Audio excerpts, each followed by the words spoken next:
Everyone dreams of running faster than light, feeling the wind split, the world blur. But what no one talks about is what happens when time slows, people age, and your mind starts racing faster than your heart can handle. What happened next wasn't luck. It was the beginning of the end. Maybe it was just a freak accident, a lab buzzing under harsh fluorescent lights, one careless slip, and suddenly, chemical spill, hissing across the floor. Then the electricity hit, crawling over your skin like fire ants, burning its way through you, threading light through your veins until it felt like you might explode.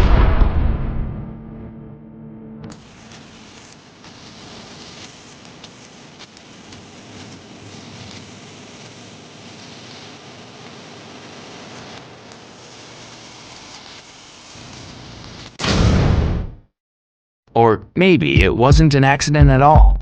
Maybe it was buried in your DNA, waiting to awaken. Or, craziest thought of all, maybe it was a gift. Something not of this world, like an alien heart beating beneath your ribs, or the brush of a god's fingers sparking faster than lightning. At first, it didn't feel like power. It felt like sickness, nausea twisting your stomach, the world tilting sideways, shaky hands, burning chest, legs twitching like they belong to someone else.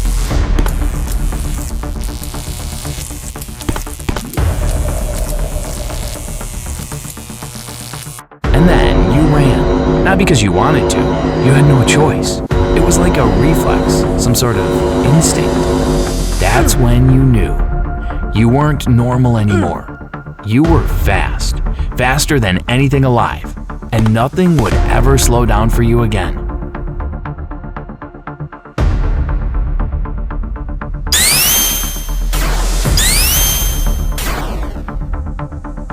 You think you'll adjust, that this rhythm will settle into your bones, but it never does, because every gift has a price. You would come to realize that super speed isn't freedom. The whole world would think it is power, but it isn't. It's literally a pain. Then you start feeling lonely, and there is chaos hidden in every step.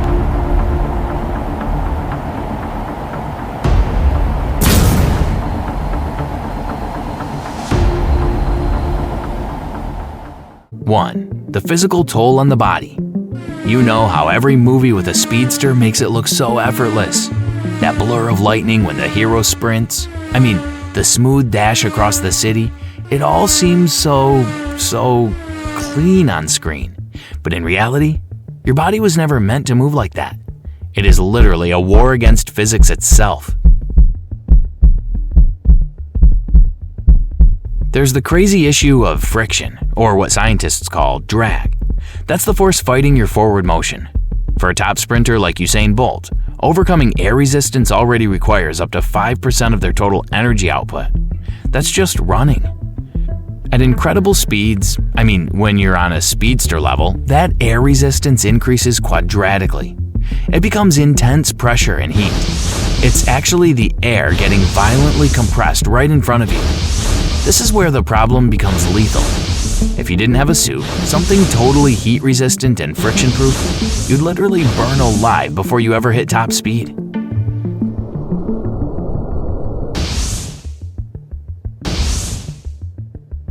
But if you're a speedster, trust me, it's not as fun as it looks. Your body would hate you. Your muscles rip and heal nonstop. Every now and then, your bones buzzing like they're about to snap. And your heart?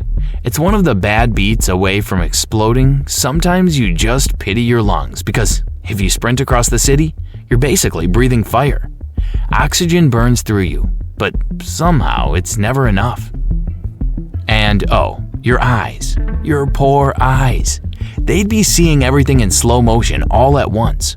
Raindrops hanging midair, sounds stretching forever. You think you have cool power, sure, but living like that, that's pure torture. Number 2, the psychological toll. And then there is your head. Now you start feeling something is wrong because the world slows down around you and you just stop being human. The conversations drag. People blink too slowly. You could probably finish a whole book before your friend gets to the end of one sentence. Just think of how awful that would be to live in a reality where every second lasted a year. Traffic lights are like forever, and then laughter and love, or even arguments. They all crawl by at this untrue glacial pace. At first, you tell yourself you'll adjust. That maybe just takes time. But you won't, because time doesn't just go slower, it hurts more. You start to lose touch with people. Your friends grow older and move on in life like anybody else, but you stretch out so that one single week feels like it may last longer than your lifetime. You forget what it's like to be still. You forget what it means to be bored, anxious, patient. All those little pauses that make life feel human. And then the loneliness turns up, because really, who could ever understand your reality? I mean, you can't explain it. 3. The environmental dangers. You really think that the environment around you just freezes while you're moving at light speed? Hell no. Think again. You see, every time you run, you're not only moving, you're displacing everything around you. The air quite literally cracks like a whip. Windows would burst in your wake. The ground itself would buckle at every step you take. A single sprint, seriously, a single sprint, could unleash a massive sonic boom strong enough to shatter every eardrum in the general vicinity. And that huge gust of wind you create, that sudden puff of displaced air, could rip the roof clean off of a house. It could toss cars down the street, or even snap massive trees in half. Imagine that power. Now think about the numbers for a second.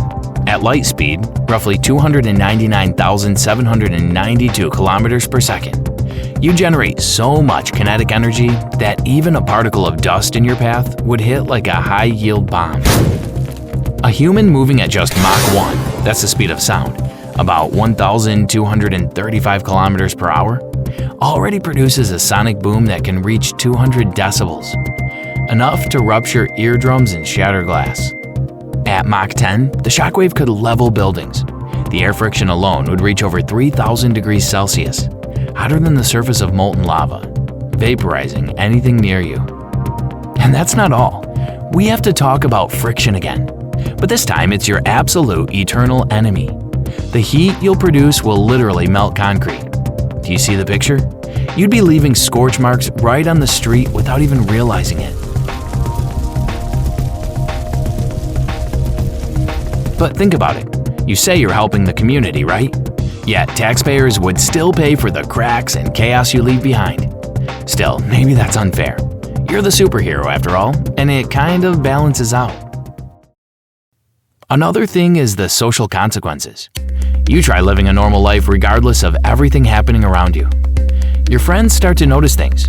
How you never stay in one place for too long. How you always seem distracted. How it looks like you've aged 1,000 years in just one. Or maybe it's the slight injury you came back with after one of those crazy adventures. You know, the kind that leaves everyone wondering what really happened to you. However, there's the conversational part. Things start becoming unbearable. You already know what people are going to say before the words leave their mouth. So you plan along, nodding, smiling, pretending to care, while inside, you're screaming for them to get to the point. In your love life, that's a luxury you can't afford anymore. It's common sense that relationships need time to bond, presence, stillness. These are all the things you've lost. The people you care about move slower, live slower, feel slower. And as they fade, they're left suspended in a world that never stops moving. The irony? You're the fastest person alive, yet you can't keep up with life itself. You start living two lives. There's one the world can see, and one no one ever will. Because if they ever knew what it really felt like, they'd stop envying you in a heartbeat. Number 5, the unintended consequences. Here's what no one ever tells you. The accidents. The little things that remind you this isn't a gift, it's a trap. You will think it is a gift, younger you, but it isn't. Okay, there's this day you tried to save someone, just half a millimeter off your mark. That tiny mistake, it sends them flying like a rag doll. You try to slow down, but your momentum doesn't care. You skid, crash, and the world cracks around you. All because you couldn't stop in time. It might have been some miscalculation, or maybe it's something bound to happen that you didn't even know. Now comes the climax, the moment of realization. There comes a point when even you start to hate the sound of your own heartbeat. It's too fast, too loud, constant, always there pounding in your ears. You find yourself standing on an empty road at midnight, the moon and stars frozen overhead, doing their thing. And for once, you stop. You just stop. That's the moment you realize you were never gifted with speed. In fact, you were cursed with motion. And maybe, just maybe, the only thing faster than you is the loneliness chasing right behind.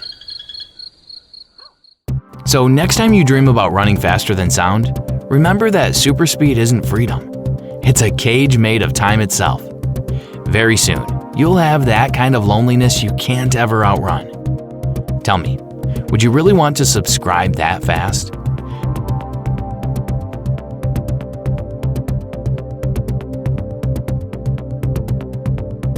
If this made you rethink what power really means, hit subscribe, and let's keep questioning the myths. See you in the next one.